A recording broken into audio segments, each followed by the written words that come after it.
Hi, good evening, and welcome to the first In Conversation event of the fall 2021 semester. My name is Katie Kate from Knoxville, Tennessee, and I am an HR professional for a local nonprofit.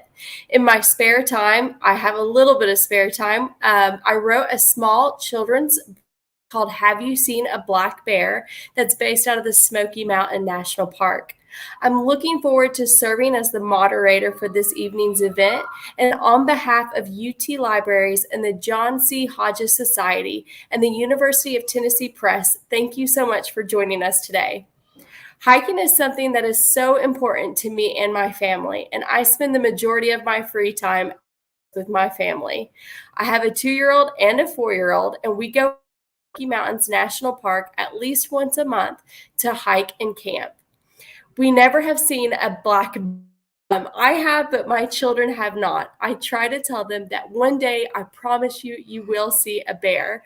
But they get so sad, which gave me the idea to write a certified interactive book based in the Smokies for young children. Encouraging everyone, especially children, to spend more time in nature is one of my biggest passions.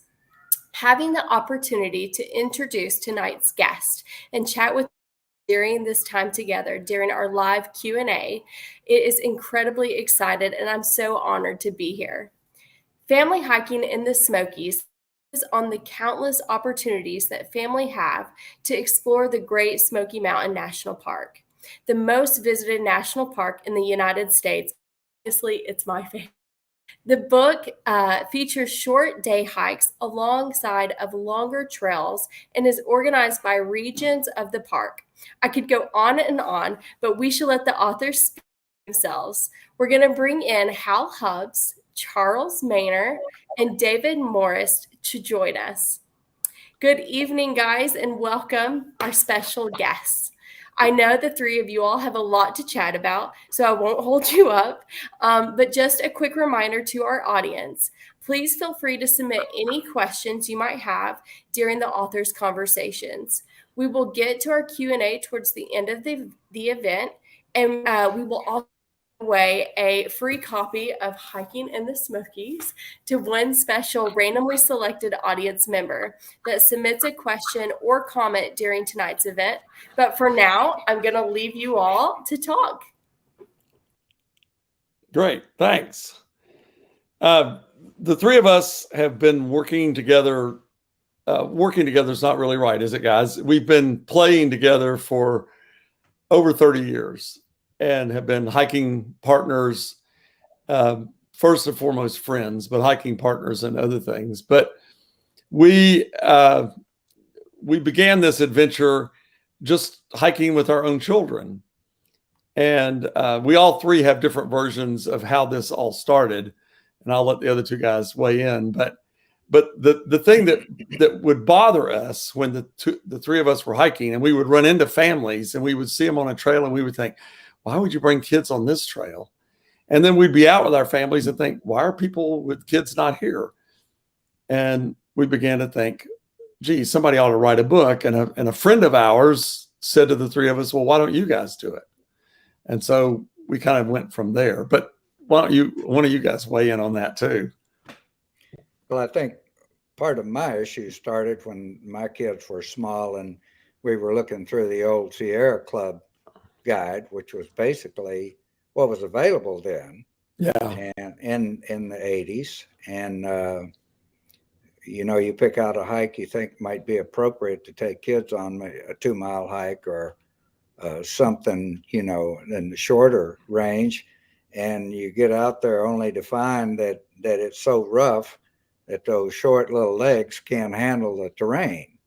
And so that was one of the things that we started talking about when we hiked together. And Hal, I think I remember that it was Charles that suggested this one day. He goes, hey, guys, I've been thinking, we've been struggling with a guide for our kids. We need to write a book, right? Yeah, that's right. My son was small. I mean, my wife and I had been hiking together for several years, and as our son grew up, it was obvious that there weren't a lot of information out there on what trails were good for kids. So we just kind of ran with this idea. Well, and you know, the first version of it, we picked out kind of our 25 favorite hikes with our kids. And, Right. And we all did the field work. We all walked to these places and made notes and all that. And then different photographs, things like that, maps, even we kind of drew our own maps to start with. So it was really just a labor of love to begin with. The first version came out 30 years ago this fall, 1991. I happen to have a copy of that version, Charles. Was it look? Yeah, this is the original version. Yeah. Yeah, there it is. There. And there was actually stapled spine on it. I don't know if you can see the staples or not. Yeah. But that was the first version. And and the funny thing was in that one, we were doing it ourselves, and on the advice of a friend, Carson Brewer, who said, "You guys might as well just publish this yourself. It's going to sell in the park." And we had no idea what that meant. You know, like how many do you order? Remember, we talked about that. Right. And the first order we did is we did 1,000 books, and we thought, well, 1,000, that's a lot of books. And I think it took us 3 or 4 weeks to sell out of those. Yeah, it did. And then we printed a second 1,000, and they were gone in another few weeks. And only then did we actually print a real run.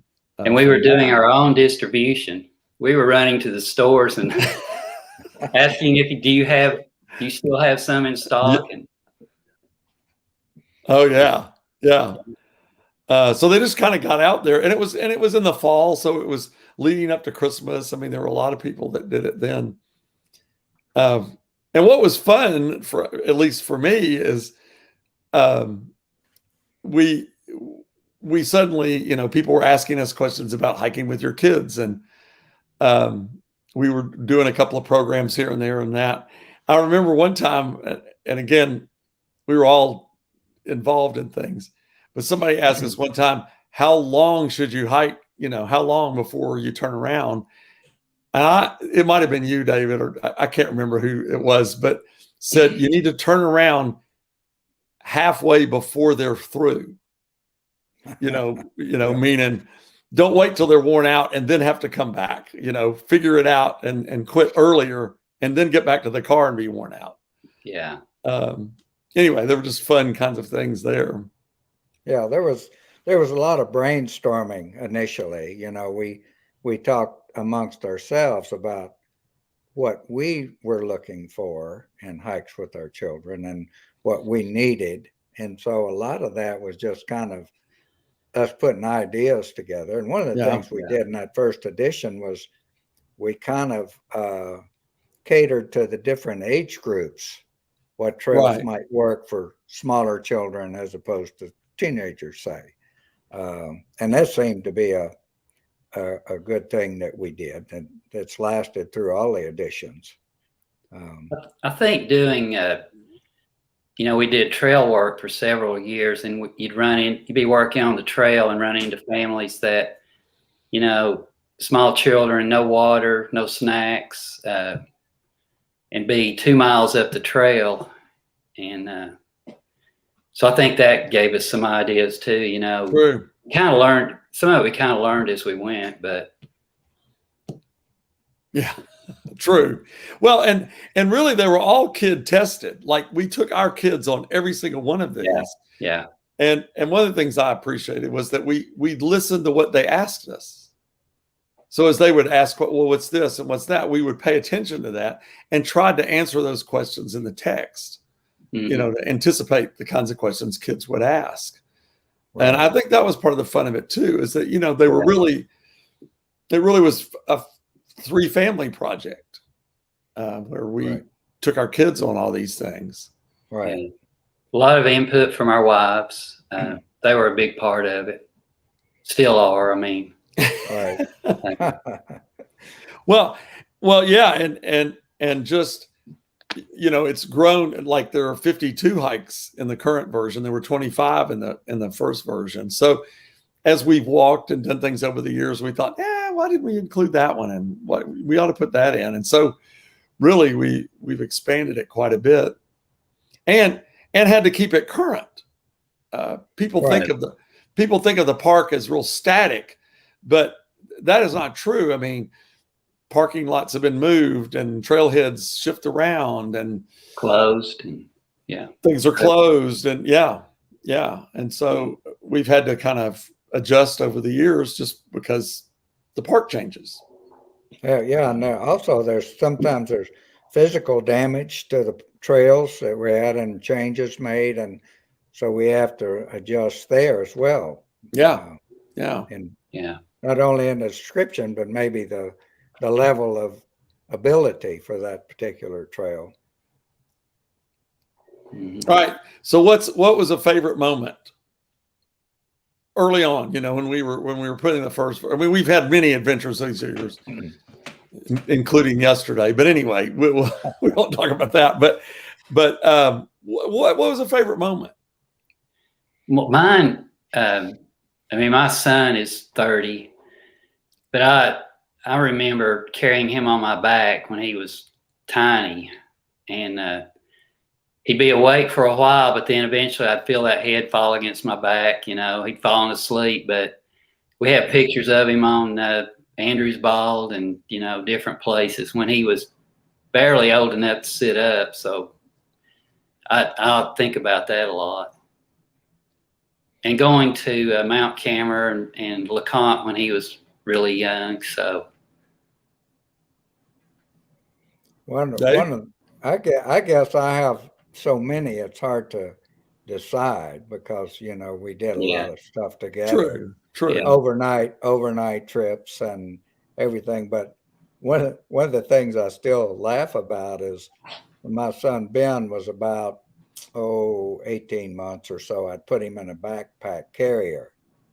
And if we'd stop to take a break or something, and there was a limb close enough that he could grab, he would grab that and pull me over. So several times I had to grab the same tree to keep from falling down the side of the mountain. But I guess one of the most fun days we had was when we all went to Andrews Bald, a beautiful day, and they rolled around in the grass, and it was a short enough hike, and we took pictures, and it was just good memories. So well, and it is interesting that in the first version there are probably 3 or 4 pictures of different ones of the families at Andrews Bald. I don't know that we were that conscious and thinking it through. I think we were just trying to include some cool pictures, but that was probably a favorite hike for all of us when the kids were that age, because 2-mile round trip, and a good end point for them. They always enjoyed that. Yeah. I remember my son was probably 4, and I was off one day. We went up and we did Big Locust Nature Trail, which was a mile loop, and had a picnic afterwards. And I enjoyed moments like that. That was a lot of fun. Looking at the flowers and bugs. And what was the funniest moment you remember out, Charles? Funniest moment. Yeah. That was probably with us. Yeah, true. Well, I'll tell you a moment that happened after the book was out. Is we had gone up to Tremont, and we were just going along seeing the waterfalls on Middle Prong Trail, and there's that big huge waterfall, but then just beyond it there's a little one tucked away that you have to step off the trail to see it, and there's some like iron cable, steel cable and stuff from the old logging days there. So I was showing it to the girls, and we stepped down to see the waterfall. There was a family there picnicking, and beside them was a copy of the book. Well, it just thrilled our girls. They were so excited, and then we stepped back up onto the trail, and they said, well, why didn't you say anything? And it's like, well, they already had the book. I didn't think I needed to say anything, but they thought it was really cool that Yeah. here we were in another family's picnic at a place that we had described in the book. So that was fun. Yeah. We were talking about Andrews Baldwin, and I took my boys out there several times. But one of the funniest things that happened on that trip, down pretty close to the Bald, you get into fairly thick spruce fir forest, and there's some short turns. And Brian he loved to hike more than any of them. He would like to explore, and so he fell behind looking at things. And I mean, he couldn't have been more than 30 feet behind us, but we turned a corner and he was out of sight. And about the time I lost sight of him, you could hear a ruffed grouse drumming on the hollow log. And you know what that sounds like. And I stopped to listen, and Brian rounded the corner and his eyes were as big as saucers. And I said, Brian, what's wrong? And he goes, there's a gorilla in the woods over there.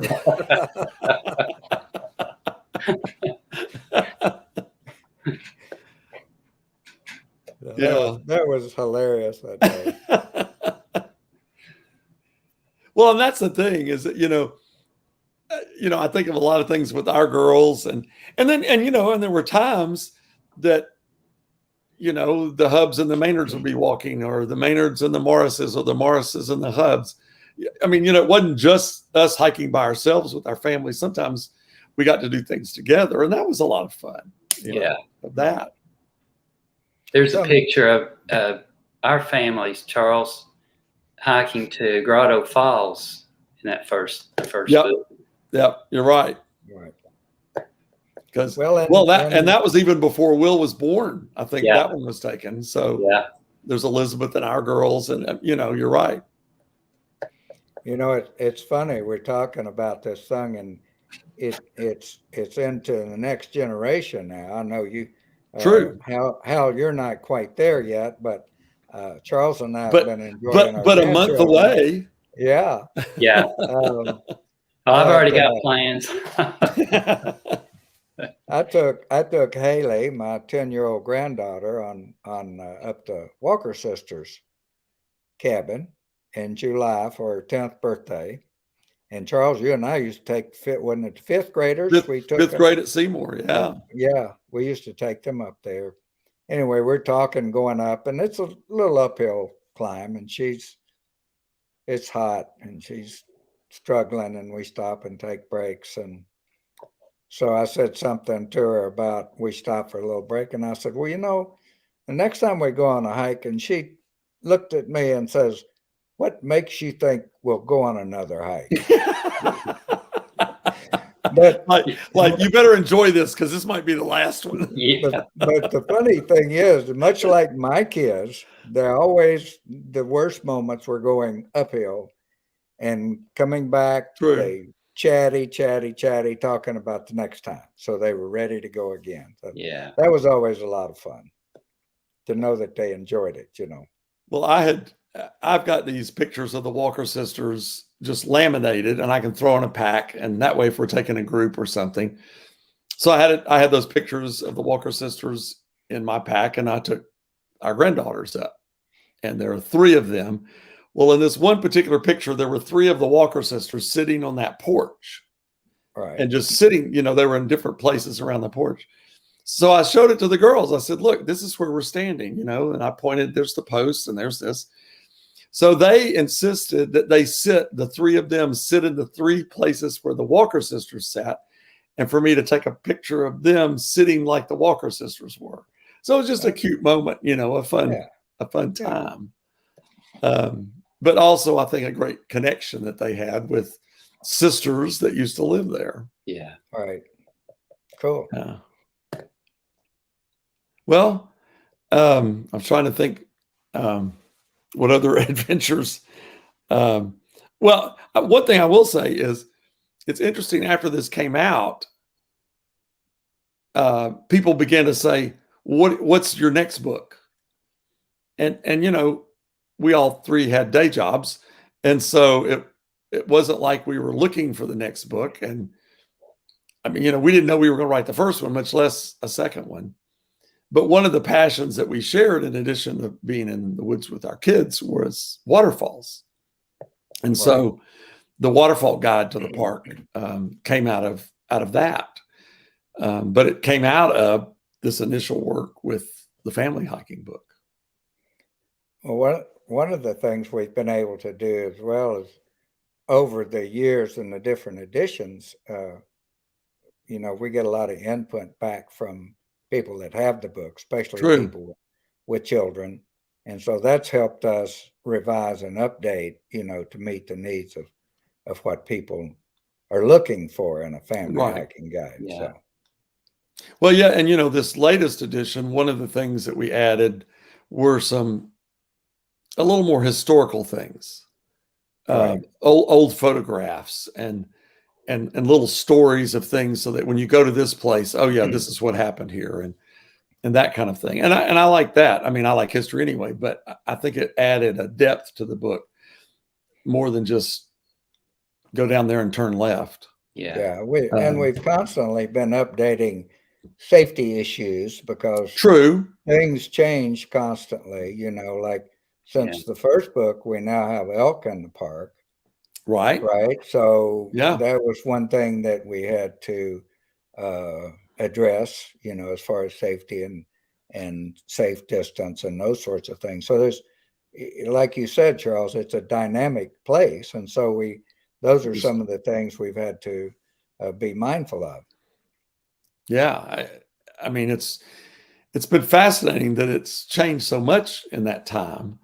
But you know, along with it, so have our kids. They're all adults and they're all having kids of their own now. And we are getting to go, you know, David was telling a story about Walker Sisters. I took our grandson to Chestnut Top, and we went up to the top of the ridge, and he really wanted to go farther. So we went on around, and he was doing great. And he was about 6 years old then. And we sat down and we had a snack.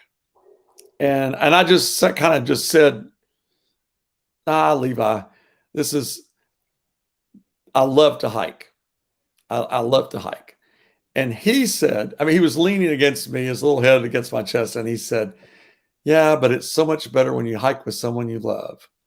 And I thought, okay, that captures family hiking in the Smokies. Right. That's the reason to do it that way. Yeah. And that was just a neat moment, you know, that you have with your kids. Well, that's one of the reasons we call it time well spent, right? Exactly. Yeah. Exactly. Yeah, that's what it is. It's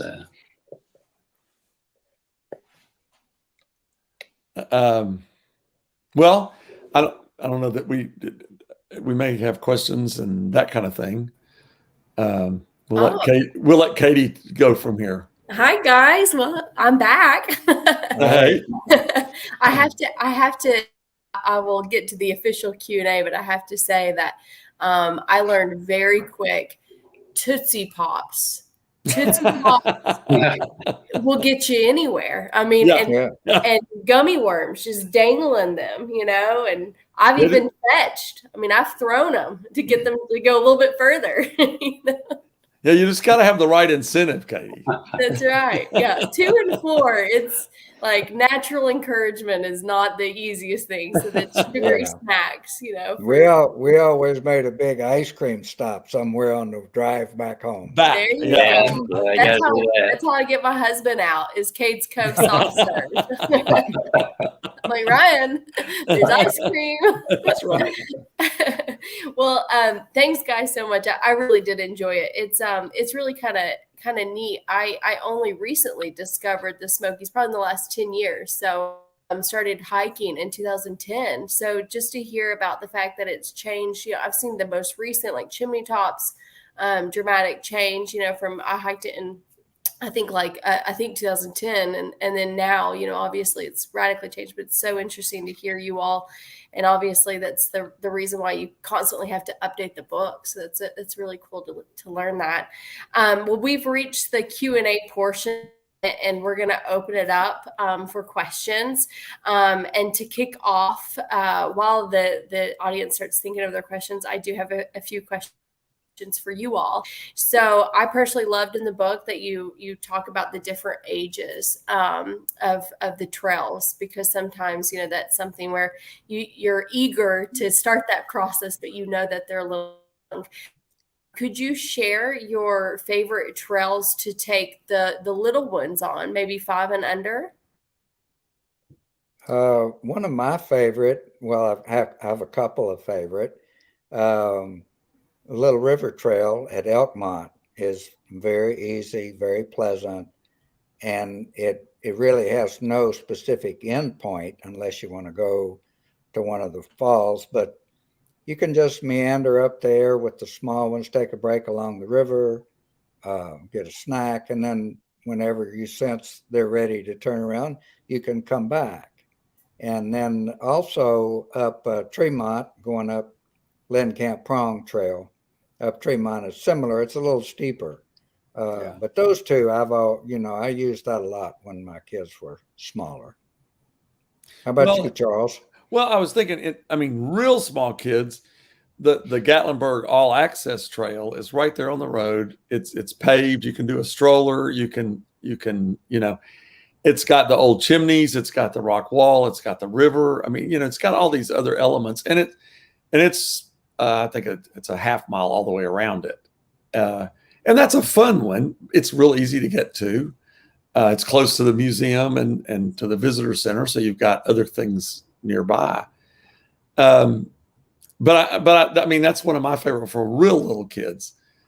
But I think a lot of the nature trails are good loops. Right. Yeah. Right. Just there's, because you've got and if you've got an older kid and a younger kid, a thing that we often did was that you had a brochure that went with the nature trail, so somebody could read out loud, and once our girls got old enough to read, they took turns, and it was just a fun thing.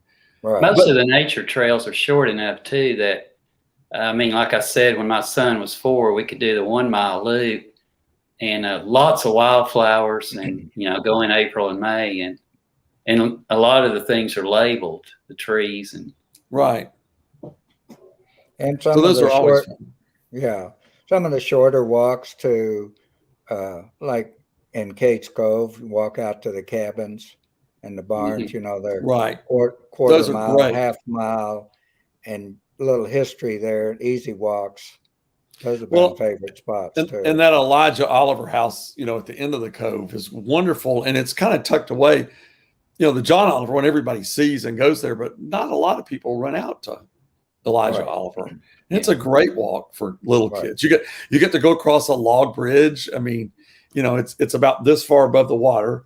So it's not any big deal. But if you got little teeny legs, it is a big deal. Yeah. And that's a fun one. You can see the barn, you go in the house, you go in the shed. Just a lot of neat little places tucked away. Walkers. Well, David mentioned the Little River Trail. There's the Troll Bridge. It's just a couple of 100 yards, 300 yards up the road. Yeah, exactly. Neat place to take kids. That's a good one. We did over, I think it was 4th of July holiday. We went to the schoolhouse, Oh yeah. And the graveyard is right there. And my friend was like, oh, so this is where all the people died. And I'm like, oh, okay. No, let's talk to someone else, Bay. And that's a good one too, because there's a creek behind it too. So you get to go down and throw rocks in the creek or splash around. It haunted schoolhouse in our house. That is what. So I don't know how to curve that, but and then someone someone was talking, telling spooky stories while we were up there, and I'm going, okay, we got to get my kids out of here. The 4-year-old's going to be telling everyone stories. We do have a few questions that came in. So Anne-Marie says, what guides do you use for visiting other national parks that you all have traveled to? Oh, wow. I mean, I'm trying to think of guides that I've used. Yellowstone has some good family guides. Like they're not exactly like ours, but there are family kinds of activities, more than hiking, but activities. That there's a good one in Yellowstone. I'm trying to think. What else do y'all think, guys? When we were in the Tetons, we did a few hikes, but I don't think we bought any books, but we got information from Ranger. Well, and there was a Teton one, there was a Teton book that a ranger had written. Yeah, and she had done a really good job, I felt like. Now, again, it wasn't family centered; it was just a hike guide, but like for day hikes. Yeah. And then Yellowstone, there was a guide for Yellowstone. One of our neighbors in Morristown had written. And I'm not sure if that's still in print. Orville Bach, I think was his name. Yeah. It was more closer to the Brown guide in, the complete guide in the Smokies, that old Brown book. That Orville's was more like that for Yellowstone. But I mean, I'm trying to think of others. I mean, because there are other parks so close to us. Congaree is a fascinating park in South Carolina. Easy walks. It's all flat. A lot of boardwalks. Good short things for kids. It's it's a few hours away from here in Columbia, just below Columbia, South Carolina. Shenandoah's got some great walks. So, you don't have to go out west to go to national parks and see them. Of course, Big South Fork's just up the road. Exactly. Some good hikes there too. Well, and Chickamauga Battlefield, I know it's a battlefield, but it's really a wonderful natural place. And we've taken the girls there a bunch over the years. But I mean, we're from Chattanooga originally, so we've got family down there. So it tends to be a place we visit. But as a kid, I grew up walking outside in that park. And they're just some neat places like that are close by. That's good. Dawn has a question about what edition the book is in now. She thinks she might have missed it. How is it arranged, length of height, age? Could you explain it a little bit? Sure. It's the 5th edition. And we've arranged it by areas of the park. So that way, if you're wanting to go something in Cates Cove, all the Cates Cove hikes are together. If you're wanting to go to Cataloochee, all the Cataloochee hikes are together. Now, in the back, there's a chart that rearranges the hikes by ages, abilities, lengths, things like that, so that you can see all of the hikes kind of in different. Like if you want to see what are the hikes in here that have waterfalls, you can look on that list. But that's in the back.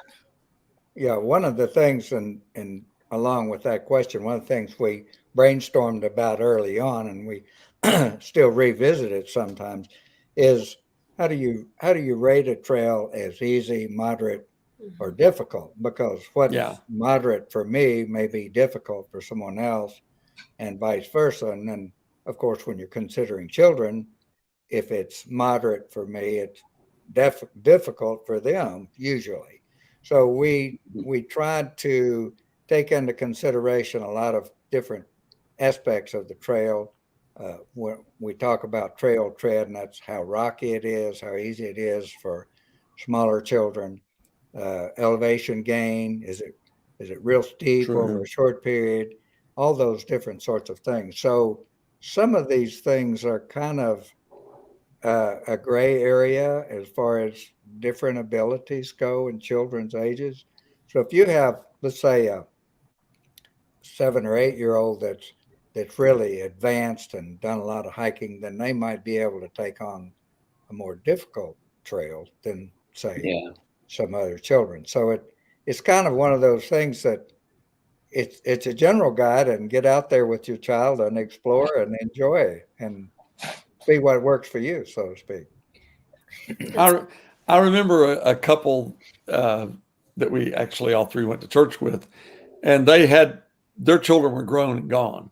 And they bought the thing and said, we decided that we wanted to start hiking, and we just decided to do all of the preschool hikes in the book.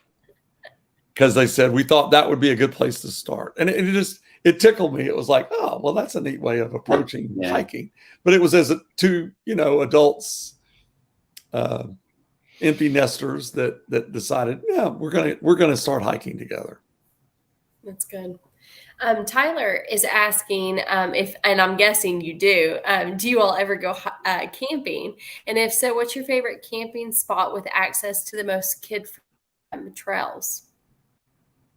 Dave, why don't you answer? Because you took the boys a lot of times. Yeah, we used to go camping and even backpacking quite often. And probably our favorite place to go for children was Kate's Cove Campground, because there was the nature trails around.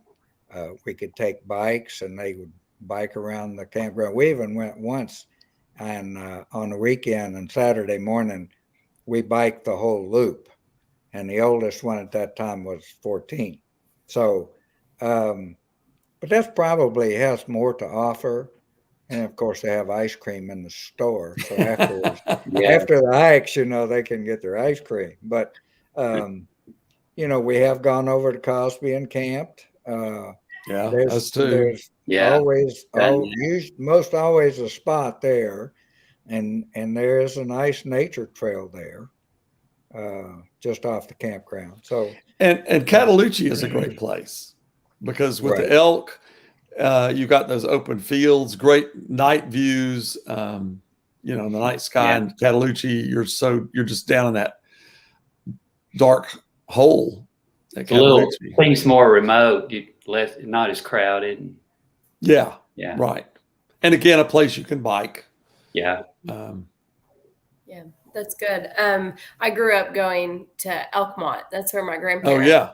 They had a camper, and I would be up at Elkmont, and I my fondest memory of Elkmont camping was biking with my sisters. And I think I was like, I don't know if I was yelling or cheering. I had my mouth open, and I went through just like a section of gnats. And they all went in my mouth, and then big sisters just grilled me the rest of the trip, just making fun of me for having a mouthful of gnats. But the best, thoughts of Elkmont, as camping. But Peggy has a question. Is there a hike that you used to be able to hike that is not hikeable now? Huh. Well, Blanket Mountain is one. Oh, true. That's true. Trying to think. What was Blanket Mountain? Blanket Mountain, back in the 3C days, there was a fire tower and a cabin up there. That's, and actually my father-in-law worked up there, but they closed it several years ago. Now it's, we went up there not long ago, but it's a tough hike because it's so overgrown. So overgrown. They call it Blanket Mountain because back in the early days when they were surveying, they couldn't get oriented. So from Meigs Mountain, they were trying to find a point of reference. So they put a blanket on poles and hoisted it up above the tree line so the surveyors could see it. So that's where the name Blanket Mountain came from. But there are other, I'm trying to think of other, Parsons Branch Road is closed. So that makes some of like the shorter way up to Gregory Bald is not, you can't pull that off as easy now. It's a much longer hike to go up now. And then they moved a nature hike in Cades Cove. It used to be up, like as you made the loop and you started back, there was a nature hike there. The parking lot's still there, but Right. it's not a nature hike anymore, and they opened up one closer to the campground. Right. So there's just some of those that are like, but I was trying to think of, well, Chimneys has changed for sure. I mean, that's a dramatically different one. The Asbury Trail, of course, you used to could hike that. True, you could hike that, and it's not we maintained anymore. Yeah, we never put that in our book. We hiked it and we're ready to put it in there, and it got closed. Remember? Yeah. Yeah. The Park Service said, "No, don't do that. We're closing it." Yeah.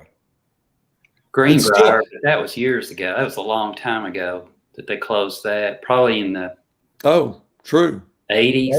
It was the 80s when they Yeah. started hacking the Peregrine Fountain Yeah. up there, that they closed that one. Right. Because we went up there a few times early on. Yeah. Right. Well, David has a question. Do you have a recommended trail on the North Carolina side that might not be as crowded? What do you think? Well, I can think of maybe several of it. Yeah. It depends on is there a specific age group? Well, I mean, I think about Cataloochee is really not that crowded anytime. I mean, there are moments, but not really. So there are several good hikes there, again, for any age level. We just, I was going to say one of my kids used to really enjoy going over to the one called Boogerman Trail out of Cataloochee. Yeah. And there's a story behind that, Katie. What's Boogerman? But there's a lot of points of interest along that trail. But it's fairly tough. They need to be. And that's a more advanced. More advanced hike. Junie Wank's a good one for small kids. True. That is. And real short. Yeah. And that's out of Bryson City at Deep Creek. Oh, that's right. And then you could take the train, right? Isn't there a train? Out of Bryson City? Yeah. Right. I keep saying I'm going to take my kids on that train. They'd love it. They'd love it. Yeah. There's a really neat trail at Cherokee that starts at the visitor center and goes into town, and then you just turn around and come back. But the signage is all in English and in Cherokee.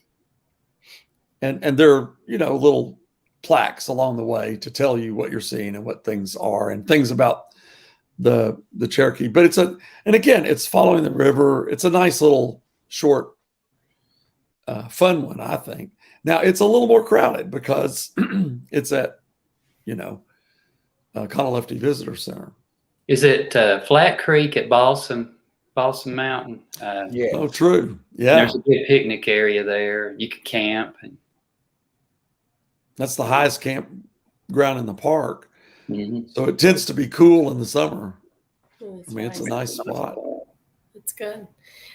We have another question. What is your favorite season for hiking? This one. Whatever this one is, that's my favorite. No, I like winter hiking a lot because a lot of times the views open up and everything. But seriously, spring's got wildflowers. Summer's got other things. Fall has a whole different thing to look at, leaves. I don't know. What do you guys think? I'm with you. I'm kind of like somebody asked me what my favorite hike is. I said all of them because they're different. Right. They're different every time you go. So well, that's just like the season, Well, and that's the thing. Somebody said, "What's your favorite hike?" And I'll be like, "What day?" I mean, that one hike would be my favorite because of its wildflowers, but 2 months later, it's not the same kind of hike. It's a different view hike. or whatever. Yeah. Right. Yeah, right. And some you've got a view during the winter, but you don't have a view in the summer. I mean, it shifts on you as the year goes around. That's I would definitely say I think winter is got to be my favorite just in general from the sweating. But my kids, it's obviously too cold. they don't so much. But I I can't remember the trailhead, but it was in the middle of winter. I mean, I could not, I promise you, no one would believe me if I didn't have a photo. But it was at, it's the deep pools that people swim in. I can't think of what it's called right now. Midnight Hole. Yeah, that's Is it- big. was That's it over Big Creek. Yeah. Mountain Creek. Mountain Creek. No, I think regardless on the top, it was somewhat iced over. It wasn't fully iced over. And there was an otter playing on the ice. I promise you, I have a video and a picture. No one will believe me.